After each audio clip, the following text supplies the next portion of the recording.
رمضان کا مہینہ یہ جہاں ہمارے لیے اجر حاصل کرنے کا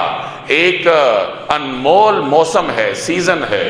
وہاں یہ اپنے گناہوں پر کنٹرول حاصل کرنے کا بھی سیزن ہے۔ اگر آپ نیکیوں کی طرف تو متوجہ رہیں کہ جی سبحان اللہ کہہ دو احد پہاڑ کے برابر نیکیاں ملتی ہیں، الحمدللہ کہہ دو احد پہاڑ کے برابر نیکیاں ملتی ہیں، یقیناً ملتی ہیں، لیکن اس شخص کو ملتی ہیں کہ جس کا کردار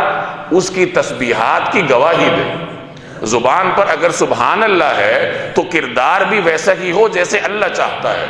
اگر زبان پر سبحان اللہ ہے، ہاتھ میں تسبیح ہے، اور کل کو جا کر کسی سے کمیشن مانگتا ہے، داڑھی بھی رکھی ہوئی ہے، ماتھے پر محراب بھی ہے، حرام کھاتا ہے، ملازمت میں چوری کرتا ہے، ملازمت میں جو چیز اس کو ملتی ہے اٹھا کے گھر لے جاتا ہے، اگر مالک کی نگاہ نہ پڑے تو میرے بھائی نہ ایسے تسبیحات کا کوئی فائدہ ہے اور نہ ایسے رمضان کا کوئی فائدہ ہے۔